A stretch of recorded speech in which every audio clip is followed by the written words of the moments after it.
тэрийг ер нь хүмүүс хөдөө байлах галаа гэж байна тий. Хөдөөнөө авахгүй моол гэдэг. Уцаа аваа шалгасан чи өглөөний мэд гүнжих мэд. Тэгсэн чи би тэрийг уншснаа ингээ тэр өдөржингөө юм тий аз жаргалтай нэрэл би чинь 5 залуугийн гүнжтэй ч гэж бадд юм уу тий. Тэр Солонгос улсад очиж ажил хийсэн. Би дараа энэ оронд ирэхдээ яг мэрэгчлэрээ альсвал би кино уран бүтээлээр би цаавал тэгжил ирнэ.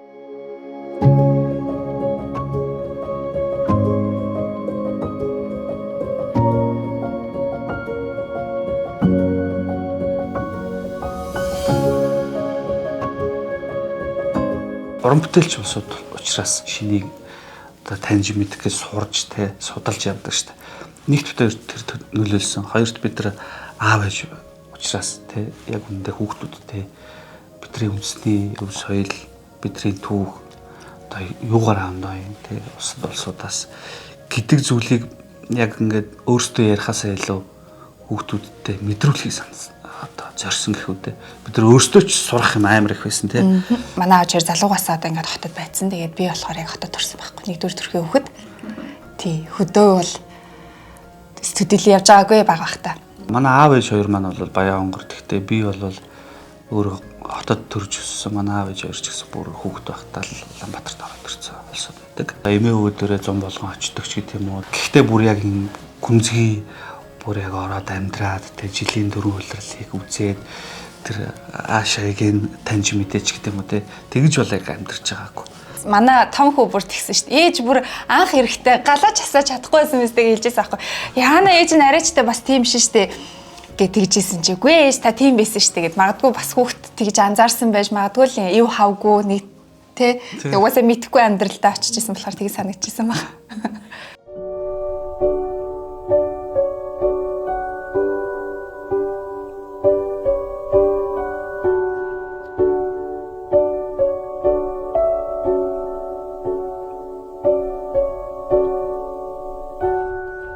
Тэгж битээр бол ингээд хоорондоо маш сайн ярилцж байгаа. За хоёлаа одоо хүүхдүүдээ сургуулиас нь гаргана. За өөртөө ингээд ажилласаа чулаа авна. За ингээд хоёлаа эрсдлээ өөрөх ёстой гэдгээ ухаарч байгаа. За тэгээд эргээд хүүхдүүд маань очоод яах вэ гэдэг одоо төсөөлөл байгаа ш битээр тэгээ очоод одоо шантраад сар болохгүй болио. За дотруугаа явъя гэвэл хоёлаа яах вүлээ гэд ярьжсэн байхгүй. Эргээд очингууд хүүхдүүд маань явахгүй эндчээс та гоё ингээд бүр айгүй хурдан тасан зогцоод хүүхдүүдээсээ эргээд урам аваад бид хэд чинь бүр хөвгтөл төслөө ингээд бүгд яг нөгөө шин зориг тавиад хүүхдүүд маань хүртэл тэрнтэй минь нэгдээд ингээд орсон болохоор өмнөхөр энэ шийдвэрийг гаргасандаа би бол бүр хизээч харамсахгүй. Эмэгтэй хүн одоо яг миний карьер байна шиг тийм үү те хэрвээ өөрийгөө бодсон бол юм хөтөө л гэж те тэгээд бас хандаа баярал тий яг ингээд энэ шийдвэрийг одоо 100% дэмжиж хамтдаа гэр бүлээрээ ингээд зориглоод гарсанд одоо бүтээгүндээ маш их баярлж явдаг. Тэрийг ч бас өөрөө хилдэг.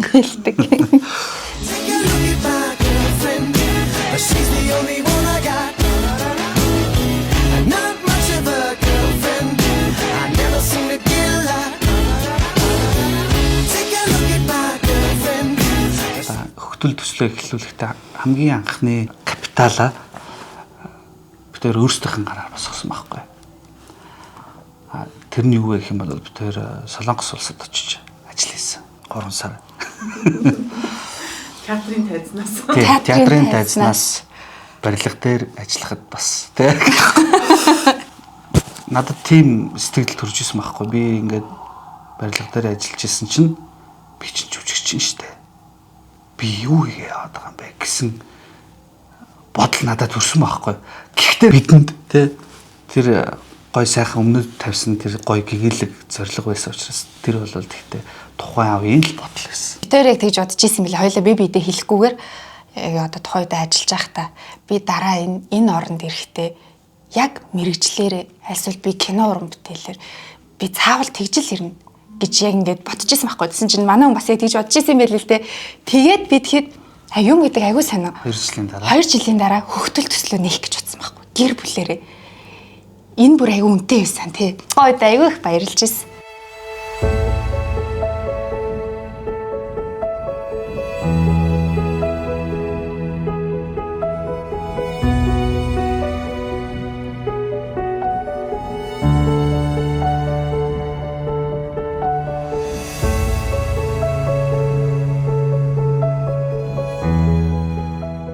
Хөвгтөл төслийн хүрээнд хийгдсэн төгөлдөр найруулагчийн бүтээл мөнхөө баримтат кино бол үнэхээр бидний бас нэгэн яг зүрх сэтгэлээсээ хийсэн бас уран бүтээл байдаг. Энэ бол хотын хүүхэд хөдөө очиод хэн одоо тэр оюун бодол нь өөрчлөгдсөн тухай тэр мөнхөө баримтат кинонд гардаг. Тэгээд бид нар Бусааны одоо кино ордонд мөнхөө баримтат киногаа нээлттэй хийсэн, нээсэн.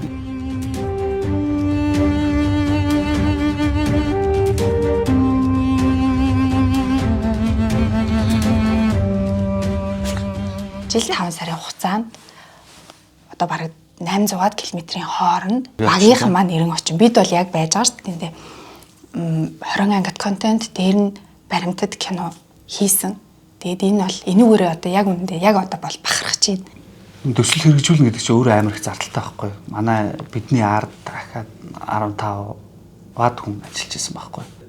Бид нар ингээд нийслэлийн соёл урлагийн газарт ингээ хүсэлт тавиад бидрийг дэмжсэн. Тэрэнд бол маш их баярлсан. Одоо тэнгэрийн юмдаг атгсан юм шиг баярлсан байхгүй юу? Учир нь гэх юм бол бидний хөгтөл төсөл зогссон байсан байхгүй юу? Пост продакшн ажил байхгүй. Хүмүүсийн цалинг бид нар өгөөгүй утцсан. Эдгээр маань өөрсдөө үнэт зүйлээ ч юм уу те мэддэг улсууд тэгээд бидэнд маш их одоо сайхан сэтгэлээр тус дэм хүргэсэн тэрийг өөрсдөө бухимсарлсан хүмүүс учраас хизээж бидэрт одоо муухайш ч юм уу те юу вэ та нар одоо ингэж тэгээд чи цаанда цалин өгөхгүй штэ ч гэдэг юм уу те тэгээгүй тийм асуудал юусаа гаргаж байгааг байхгүй тий.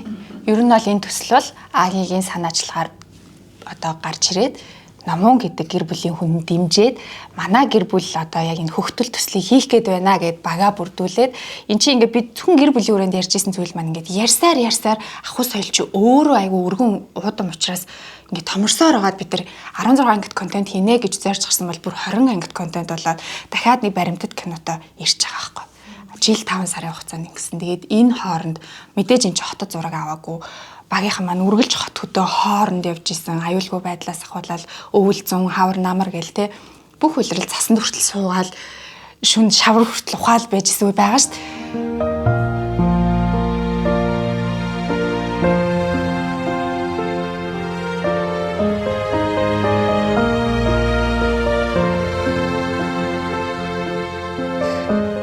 Жил 5 сар яг ингээд яваад амьдраад үцхэд бол бүр маш богино хугацаа. Бараг л жилийн 4 үйлрэлдээ айгүй их зүйл төлөвсөн те бид нар чинь тэндээ очиод хэл сурна. За би чинь дээлээ ойно одоо тэгэл өста бүхэл зүйлийг ингээд сураал өста. Айгүй мондөг болоо те хэрнэ гэж бацсан. Яг үндэ хөрөхгүй юм байл л те цаг хугацаа чинь ингээд үнэхээр завгүй байдаг бүр ингээд. Хотод байгаа бидний нүдээр бол те нэг агаарт амгалан тавиа ажил төрөл хийхгүй те ингээл стрессгүй яг стрессгүй нь бол үнэн. Гэхдээ үнэхээр одоо тэр малынхаа төлөө бол ингээд өөрийгөө бүр зориулж чаддаг тийм хүмүүсүүд байдаг. Өмөр санагдаад байдаг болсон. Нүдээр харсан болохоор чинжүүдийн гараар л дамжаад байгаа боловч одоо махны өнөө өндөр байна гэж хэлэх хэрэггүй санагдсан шүү дээ.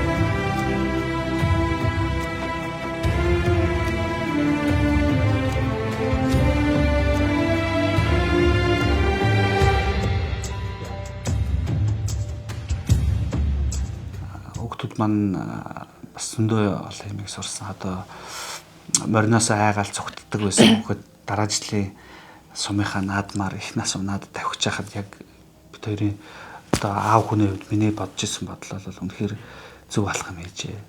Морь унаалтай гараанаас харахад нь за ямар ч байсан амжилттай нөө янз бүрийн болдгоо бариндаа яваад ирчихээсэ гэж бод жисэн болол тэ барай ойр татэрсэн ш. Минийхөө гуйдаа давхаараа гэлээ. Ханаас чи ирж шүү давхаараа гэл тэгжсэн. Тийм тэгээд тэр морь хүүхэд хоёрын тэр хоорондоо энийг шил тэр мэдрэмжийг авсан хүүхэд болол хизээж тэр зүйлийг мартахгүй шүү дээ тэ.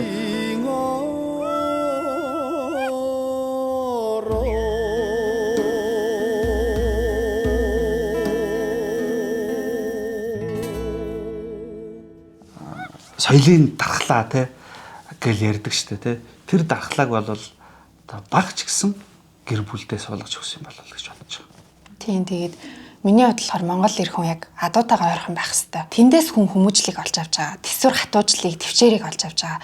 Зөвхөн тэр чинь унаад идлээд байхгүй штэ. тэр чинь ингээд хооллож ундалж байгаа. За тэгэл имэйл хазаар ногт тэгэл тэг бүх зүйлээ өөрөө бэлтгэж хийж байгаа. Ингээд энэ бүгдээсээ яг ингээд нөгөө тэр Монгол ахуй соёлоосоо хүүхэд өрөө хүмүүжлийг олж авдгийн байх лээ. Манай том хүүдээр бүр илүү их ингээд тэр илэрдэг байхгүй.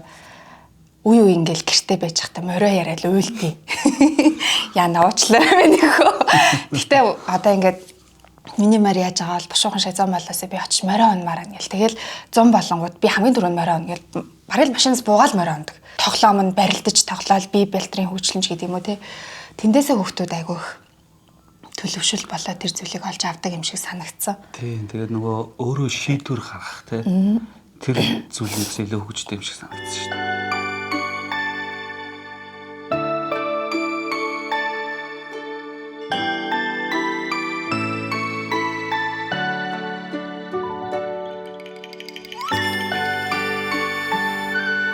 Манай багийнхан маань ярьдаг байхгүй.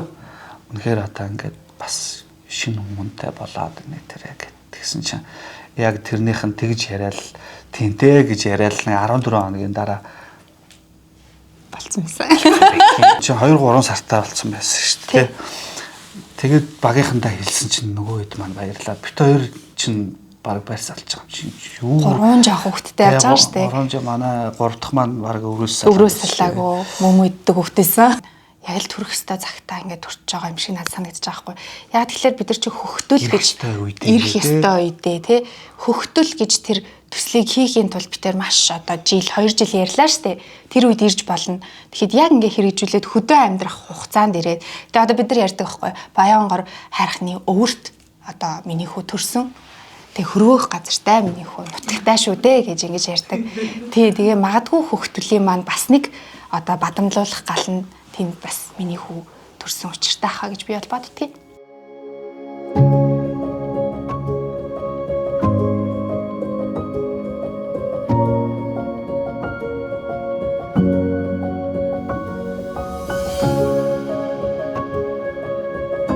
Нөхрөн сайн байж ижил тэр ээж эхнэр хүн чинь тэр гэрийг гээгүүл чадна шүү дээ тийм үстэй. Тэгэхгүй тэгэл ганц ингээл ээж зүтгээд идэгтэй хүүхдэд төрүүлээл өөрөө асраал өөрөө ингээд байдаг аав тэнд ингээл амар авахд хөвтөдөж болохгүй шүү дээ. Яг үнэндээ бол хамтдаа энэ амьдралыг босгох гэж байгаа учраас хамтдаа л зүтгэх хэрэгтэй. Унтахгүй яасан амаржээ би хоолоо хийчээ би хүүгээ усанд оруулчээ чи энэ хооронд нүрээ цэвэрлж эн чинь бидэрт өгж байгаа ингээ магадгүй 5 минутын боломж ч гэсэн тэрэнд би ингээд тайвшраад сэтгэл зүгээ хэмжилж би чаддаг байхгүй. Тэгэхээр яг миний хань бол маш сайн аав. Дээрээс нь маш сайн хань. Тэгээд хамгийн гол нь айгуу тийм санаачлагтай бүх зүйл дээр ингээд айгуугаа санаачилж чаддаг байхгүй. Би тэрийг нь дэмжих дуртай. Тэгээд ингээд айгуу гой зүйлийг санаачлаад тэг өөрөө ингээ гой ургуулад ирсэн юм биш наачшил тэнийг юм биш гэвэл муухай штэ. Аль болох боломжоор дэмжих дуртай. Ир хүн ингээд өөрийнх нь арсан шийдвэр ингээд улам ингээд өнгөлөөд одоо баяжуулаад ч гэх юм уу. Тэгэд ирэнгүү чинь тэр хүний нөгөө хэмэр, ир хүний хэмэр тэр сайхан цог золбооч улам бадраад ирдэг юм аа л та. Тийм тэрийг ч гэсэн бас манай эмэгтэйчүүд маань бас бодоо шүү дээ.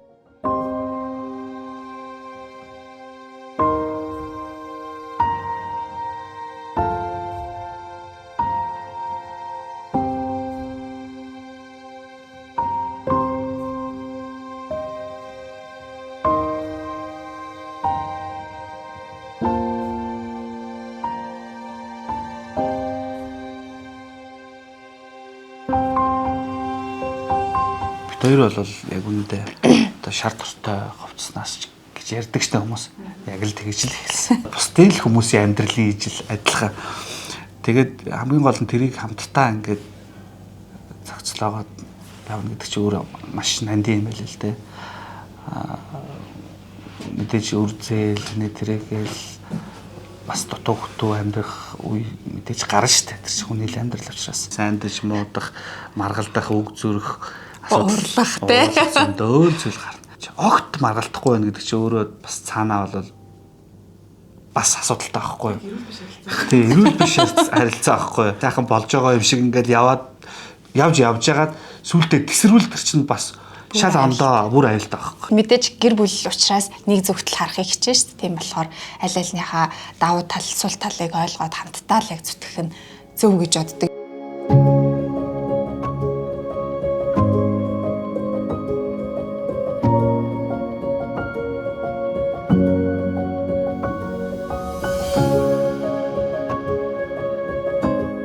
Битээр ч мэдээж уран бүтээлч болсууд учраас мэдээж уран бүтээлээ хийн. Битээр ч улсын драмын эрдмийн театрын уран бүтээлчд байсан тэндээс одоо хушилтай. Тэгээд тэр чинь дөөл тэгэл амьдраад байна гэж юу аах вэ тэр чинь. Маш их зүйлийг хүсэж мөрөөдөж байгаа нэг монгол хүн болсных те одоо урлагийн хүн болсных ч гэдэм ингээд маш олон зүйлүүдийг мөрөөдөж байгаа. Хөгтөл бол бас нэг мөрөөдлийн минь нэг байсан. Одоо хөгтөлийн ар дээр бас өөр зөндөө олон мөрөөдлүүд байгаа. Битээр тэг хөдөө амьдрах хугацаанд зөвхөн бас хөгтлөө хийгээгүй үндсэн бас урлагийн хүмүүс мэргэжлийн урлагийн ууган байгууллагаас одоо өсөж өндийсэн хүмүүсүүд учраас соёлын төвтэйгөө бас нэгт хамтарч ажилласан. Мэдээж жүжиг гэж бас юу байдгийг таниулахыг зорьсон, бүр хөдөө алслагдсан сумдуудаар бас тоглосон хүмүүсүүдэд маань үнэхээр жүжиг үзээгүй ч хүн байсан. Хөөг жүжиг гэж ийм зүйл байдгийм үү гэж асууж байгаа хүн хүртэл байгаа байхгүй. Тэгэхээр бид хоёр бас багахан ч гэсэн бас тэр хөдөө амьдрах хугацаанд урлагийг бас түгээгээд нэг жижигхэн үрийг тариа явсан байх гэж найддгийг. Тэр энэхүү мэргэжилтэд үнэнчээр зүтгэхэд одоо мэдээж дараагийн уран бүтээл бас хайрын өдрүүдээр хувь заяаны хүлээс Валентин Красногоров найруулагч итгэлийн хувь заяаны хүлээс жүжигээ тоглох гээд бэлтгэл ажилдаа орцсон явж байгаа. Оросын алдарт зохиолч Валентин Красногоровын хувь заяаны хүлээс гэдэг уянгийн драмын жүжиг байдаг. Энэ жүжигийг бит хоёр албан ёсны эрхтэйгээр одоо зохиолчтой нь холбогдоод одоо тавих хэрэгтэй авсан. Энэ бол бас бидний хувьд бол маш ололттой амжилттай зүйл гэж бодож байгаа. Бид хоёр энэ жүжигээрээ бас Солонгосын Сөүл хотод болсон дэлхийн 2 хүний жүжигийн фестивальд бас оролцож байсан. Амжилттай оролцоод special performance гэдэг шагналыг авч ирсэн. Мөн Гигэ Музанад бас амжилттай оролцож байсан. Тэгээ магадгүй хөхтлөөр хүмүүсүүд бит хоёрыг яг төсөөлөө те. Энэ хоёр бол хөдөөний хоёр, дээлтэй хоёр. Одоо баг ингийн хувцас өмсгөр хөдөөнөө байгаа штэ дээлээ өмсөн штэ. Үгүй штэ бит хоёр чинь бас хувирна. Одоо бит хоёрыг тэр хайрын гой хосууд, хайрыг хэрхэн мэдрэхийг бас магадгүй хайрын өдрүүдээр үзээд бас нэг өөр өнцгөөс хараасаа гэж хүсэж байгаа те. Тэгээд магадгүй тэрний дараа буцаад дээлээ өмсөхийг ч үгүйсэхгүй штэ те.